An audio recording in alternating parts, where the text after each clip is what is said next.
I'm Michael Fiore, and in this short video, I'm going to do two things as a personal favor for you.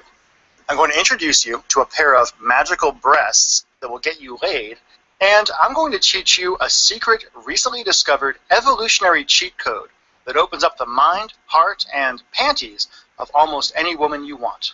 Now, if you've ever played a video game, you already know what a cheat code is and what it does.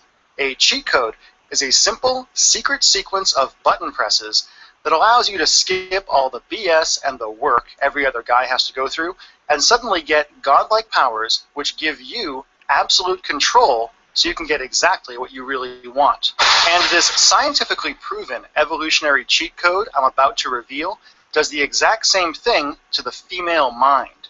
The cheat code is a trick of female psychology that allows even the dorkiest guy to subtly press secret buttons in a girl's mind without her having any idea what you're doing to create a powerful emotional response, whether that be lust or love or something deeper you've been holding on to desperately for years, craving in the dark hours of the night, not telling anyone about.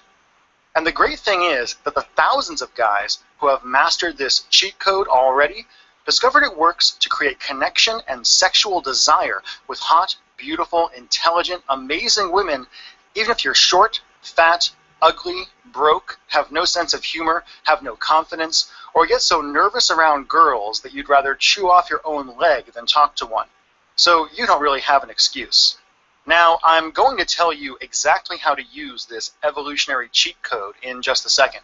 But first, I have to tell you why I care so much about you getting good with girls, getting a girlfriend, and getting laid as much as you want.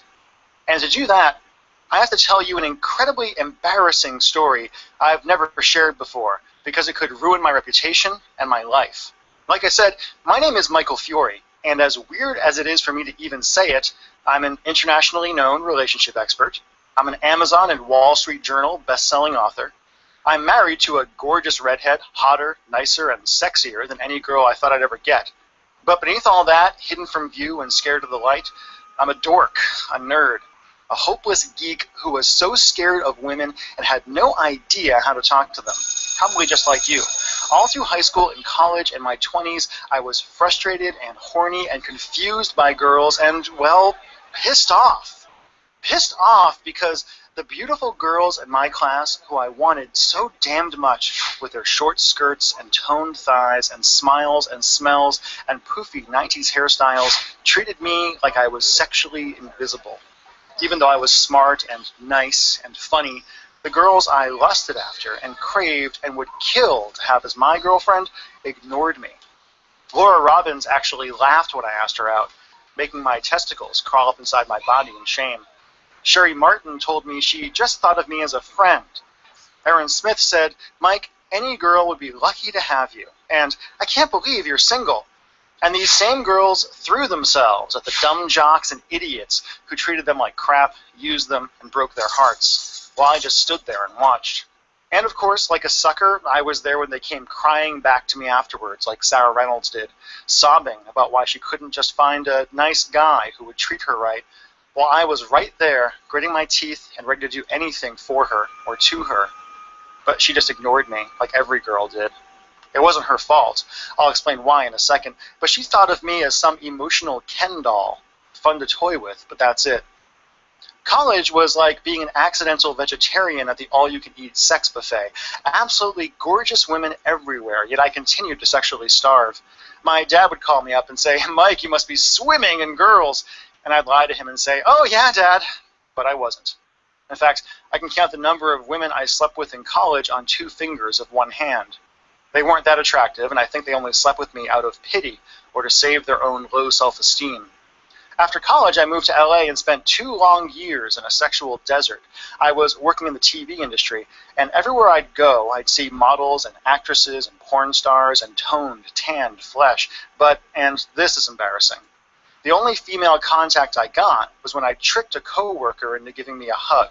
Heather was stressed out about a production budget at work, and I said, "Oh, poor thing," and hugged her like I was her brother. And even though it was just a joke to her, even though I wasn't even attracted to her, I stole that fake affection. I just savored that touch for as long as she would let me, feeling the heat from her body, smelling her hair, wanting more than anything to be wanted. And for 8 more years, things actually got worse. I moved to Seattle and fell into and out of a horrible, sexless relationship where we fought constantly, and she made me ashamed of my sex drive, my penis, my desire to sleep with the woman I thought I loved. Once I was single, I read books by pickup artists and felt this mix of desperate hope and horrible disgust welling up inside me as I tried using lame lines on drunk chicks at clubs. And even though once or twice I got a girl to go home with me for clumsy, passionless, disconnected sex, I just got lonelier. I just felt more hollow. I just watched more porn and got angrier and more pissed off. Angry at the smart, amazing, beautiful girls I wanted who would never fall for lines and who just ignored me, put me in the friend zone, or laughed at the lame lines I learned from gurus and called me a player behind my back. At the tall, confident guys the hottest chicks wanted and passed me over for again and again. And most of all, I was so angry at myself for not being good enough, for being desperately unattractive, no matter how much I worked out or how I dressed, for not understanding what women actually wanted, needed to truly fall for a guy and give themselves to a guy, mind, body, and soul. So what changed everything about my life? What made women easy? What gave me the power to connect with women so they actually approached, hit on, and talked to me?